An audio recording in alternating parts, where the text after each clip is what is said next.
Junto con el libro de Apocalipsis, la carta a los Hebreos es sin duda uno de los libros más complejos del Nuevo Testamento.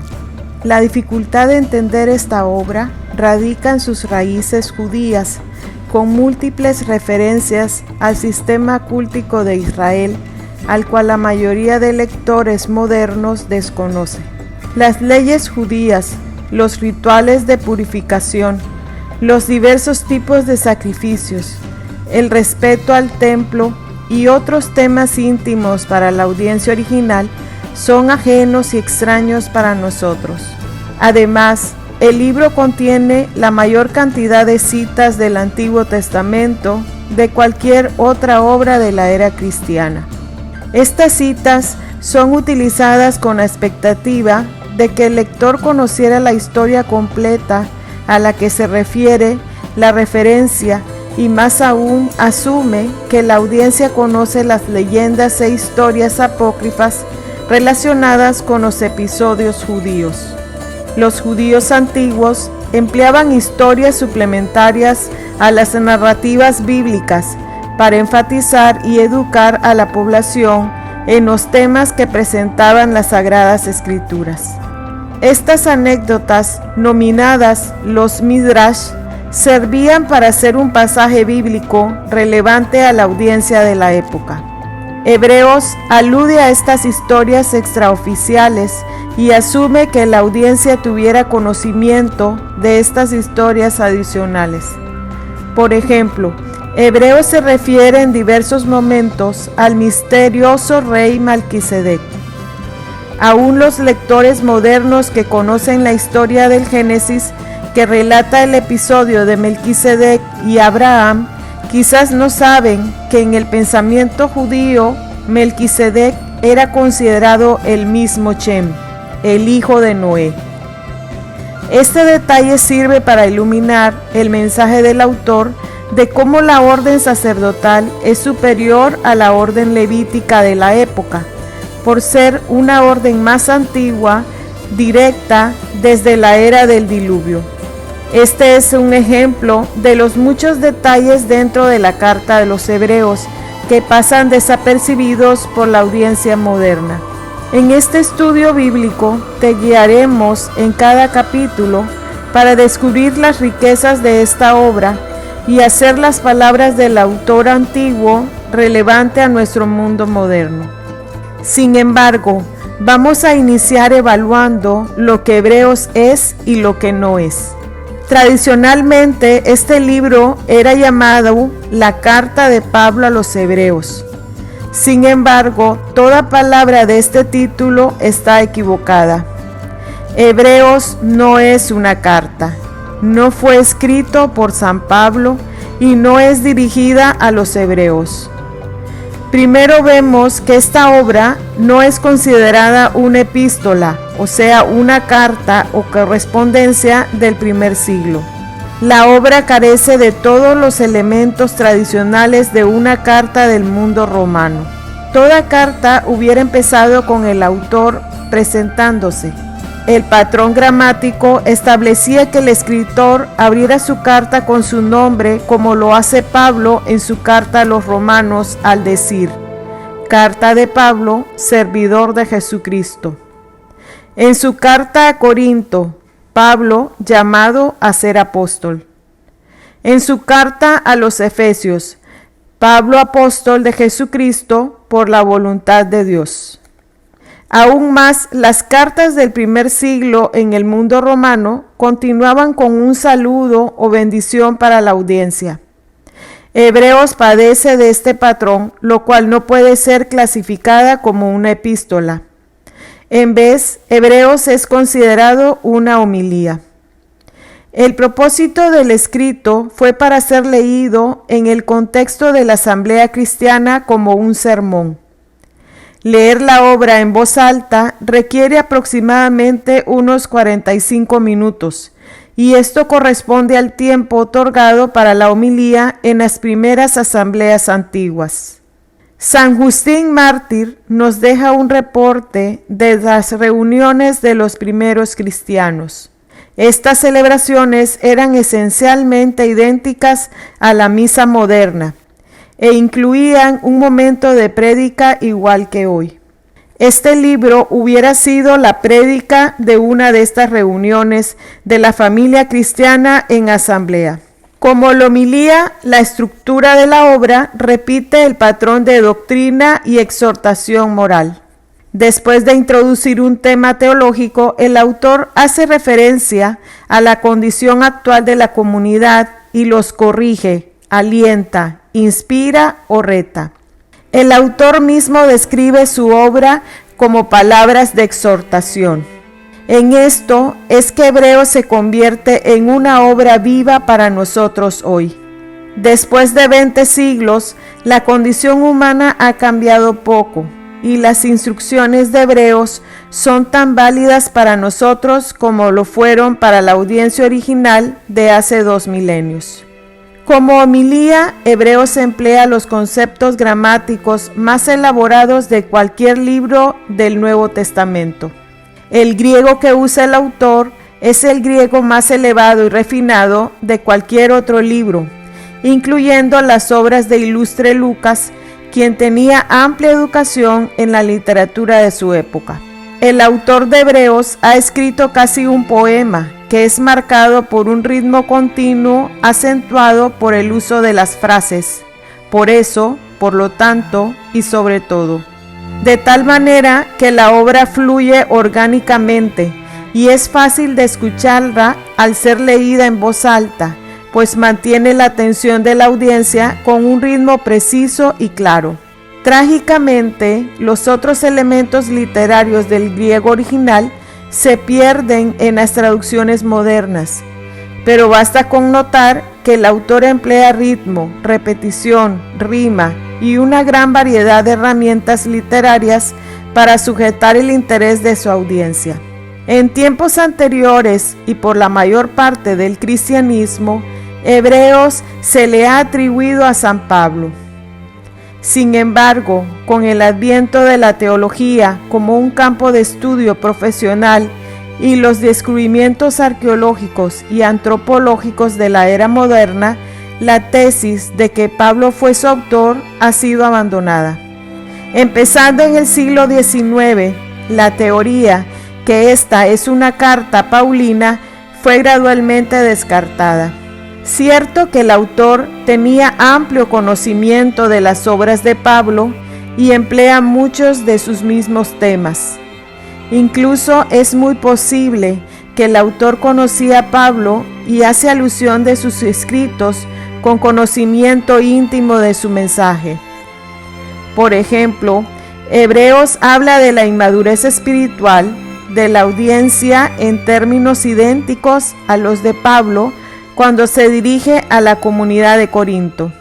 Hebreos dice: aunque ya es tiempo de que sean maestros, ustedes necesitan que se les enseñe nuevamente los rudimientos de la palabra de Dios. Han vuelto a tener necesidad de leche en lugar de comida sólida. Mientras Pablo escribe: los alimenté con leche y no con alimento sólido, porque aún no podían tolerarlo, como tampoco ahora, ya que siguen siendo carnales. Similarmente, Hebreos predica de la importancia de ser obedientes y fieles a los jefes eclesiásticos. Obedezcan con docilidad a quienes los dirigen, porque ellos se desvelan por ustedes como quien tiene que dar cuenta. Este es un tema común en las cartas paulinas, como en la carta a los tesalonicenses, que emplea lenguaje idéntico al decir: les rogamos, hermanos, que sean considerados con los que trabajan entre ustedes, es decir, con aquellos que los presiden en nombre del Señor y los aconsejan. Estímenlos profundamente y ámenlos a causa de sus desvelos. Es fácil ver cómo un lector superficial de Hebreos pensaría que su autor es San Pablo. Sin embargo, un análisis profundo del griego original revela amplias diferencias entre el vocabulario y estilo paulino y el autor de Hebreos. Su autor fue educado en los niveles más altos de la lengua común de la época, el griego. Su destreza literaria es incomparable entre los otros libros del Nuevo Testamento. Su estilo es simplemente demasiado elevado para haber sido escrito por Pablo, quien, a pesar de ser un hombre de amplia educación, no poseía el dominio del idioma griego, como lo hace el autor de Hebreos.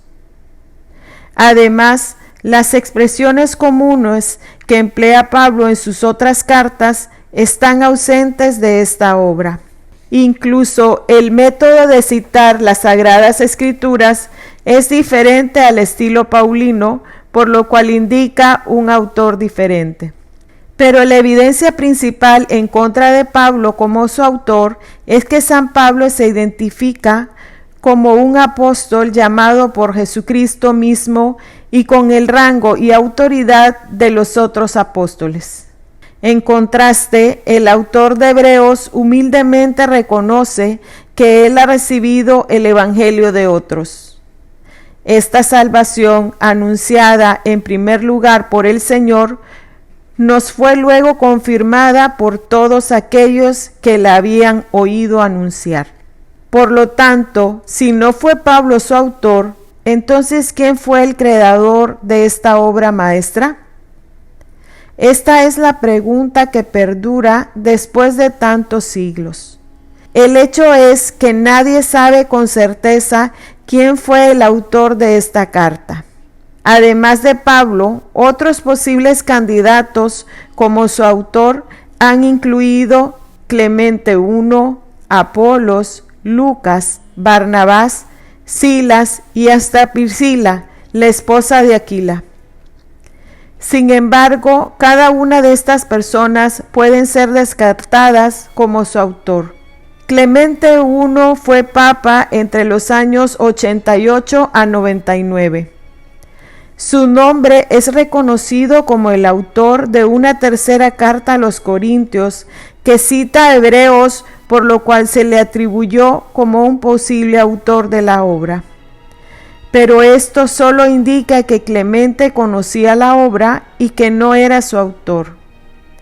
Además, Hebreos contiene evidencia interna que fue escrito mientras el templo judío estaba de pie y en plena función.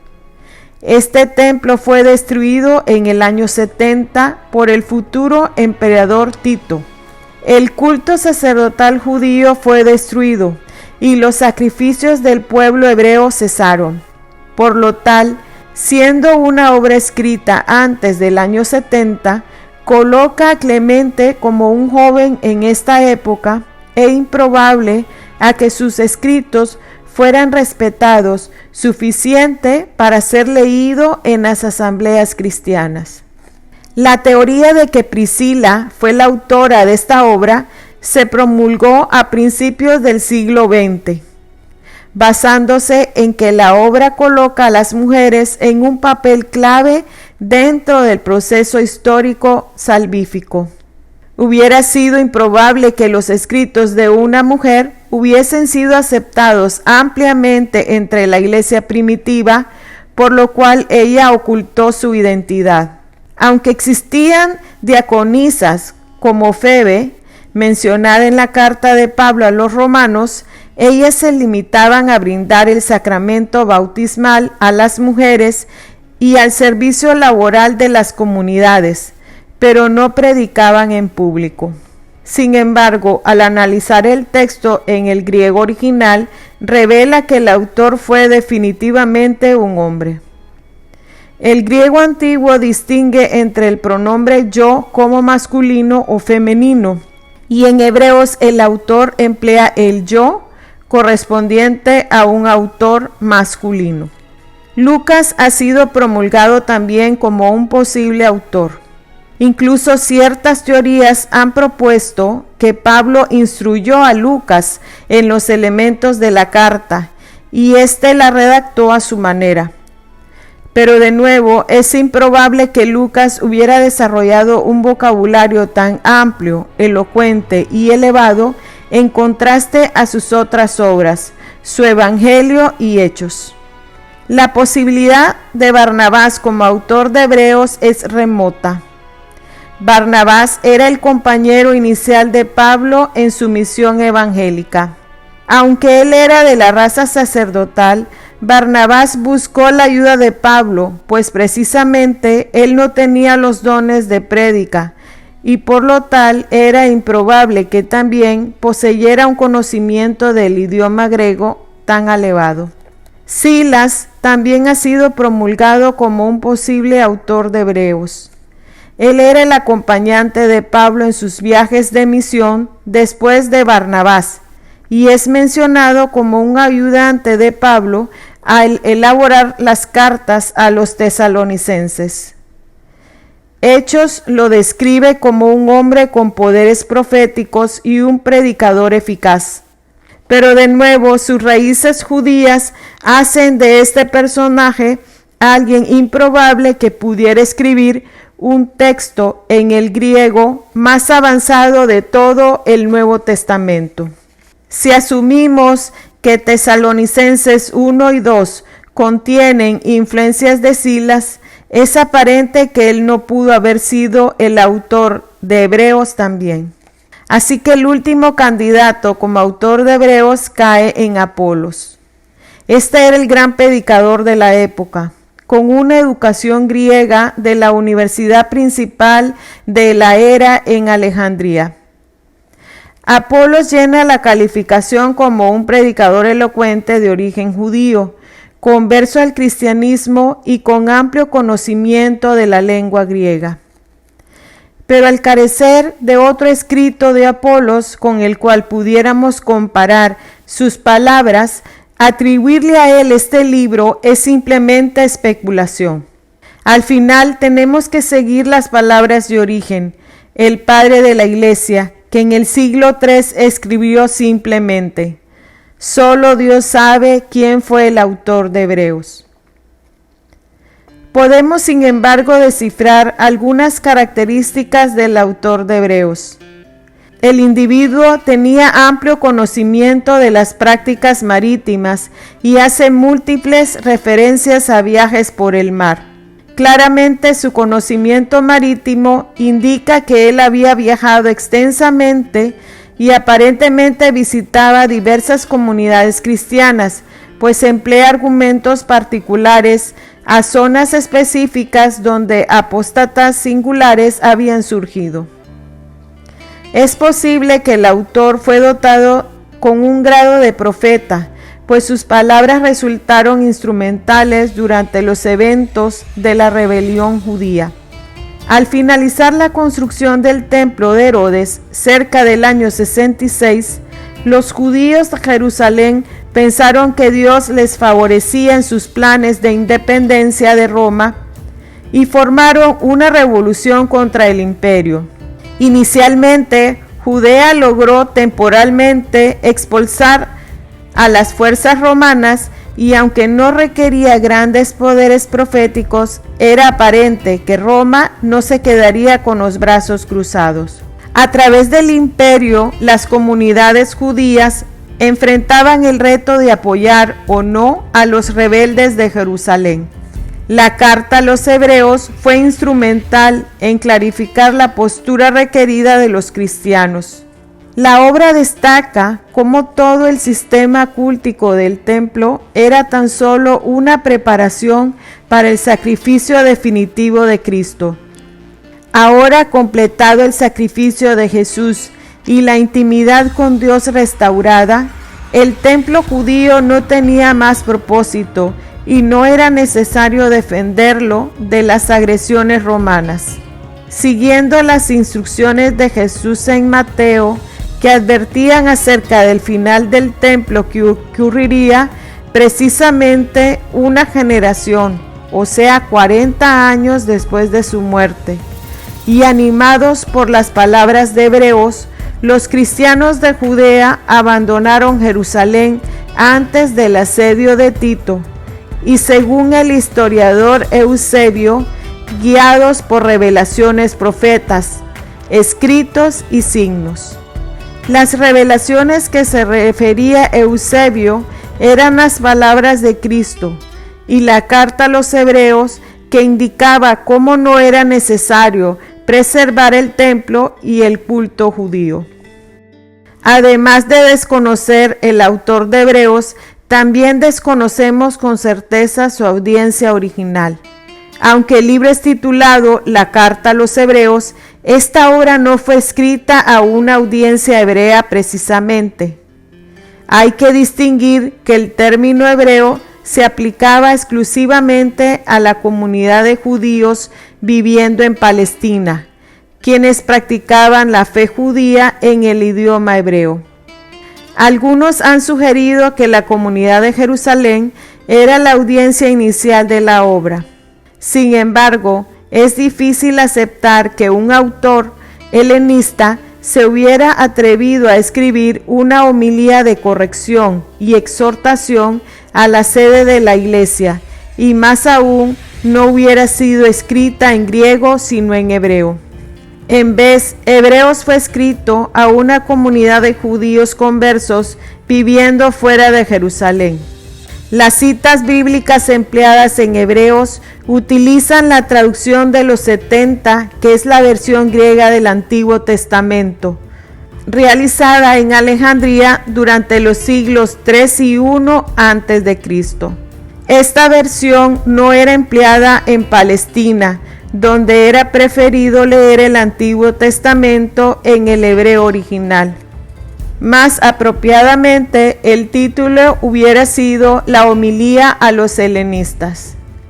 Los helenistas eran los judíos viviendo fuera de Palestina, quienes continuaban las tradiciones judías y practicaban su fe, pero lo hacían en la lengua común que era el griego. Su relación con el templo en Jerusalén se hubiera limitado a la donación anual monetaria y las visitas a este cuando podían durante las fiestas de peregrinación. Vemos que el autor no era de la raza sacerdotal judía y nunca practicó como tal, pues omite detalles valiosos que solo los sacerdotes hubieran realizado. El autor es uno de estos helenistas escribiéndole a sus compatriotas judíos, viviendo en el Imperio Romano y hablando la lengua común. La interpretación más aceptada es que el autor se dirigía o era parte de una comunidad de conversos con lazos estrechos con Roma. El final de la obra dice: los hermanos de Italia les envían saludos.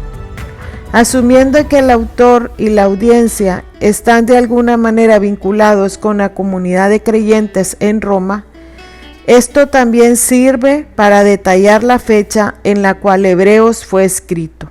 El libro menciona cómo la audiencia ha sufrido persecución, pero menciona: ustedes no han resistido todavía hasta derramar sangre. Esto nos deja saber que la comunidad a la que se le dirige el autor todavía no ha experimentado casos de martirio, lo cual señala a una posible fecha al inicio o poco antes de la persecución de Nerón, citando la fecha más temprana en la que la carta fue escrita como el año 64, y la fecha más tarde, basada en la referencia al templo judío, aún de pie, limita la obra a antes del año 70. Así que aunque no sabemos el autor ni la audiencia y la fecha, solo podemos inferir que fue escrita entre los años 64 y 70. Lo que sí sabemos es por qué esta homilía fue escrita. Al igual que las cartas a Roma y a los Gálatas de Pablo, el mensaje de Hebreos es que no hay que regresar a las prácticas judías una vez que han aceptado a Cristo. La comunidad a la que se dirige el autor estaba pasando una crisis de identidad en la cual sus miembros estaban siendo tentados con la pereza espiritual. Su celo por la fe se estaba extinguiendo a tal punto que algunos habían abandonado las asambleas. Las tribulaciones del momento, marcadas por el rechazo de la sociedad y de los judíos practicantes había debilitado la moralidad del grupo. Simplemente los cristianos a los que se dirige Hebreos estaban cansados. Aquí radica la grandeza y belleza de la carta a los Hebreos, pues su teología se aplica a cada generación de cristianos y alienta a toda persona que en el caminar largo de la fe sufre de la fatiga y la monotonía que a veces oscura las verdades trascendentales de nuestra fe. En un breve resumen de la obra, el autor presenta la superioridad de Cristo sobre todas las cosas y la búsqueda de la unión en Jesús como la cumbre de nuestra felicidad y el cumplimiento de todo deseo. La paz, armonía y gozo de una vida en Cristo es revelada al exponer a Jesús como la fuente y origen de todo el mundo material y toda gracia espiritual.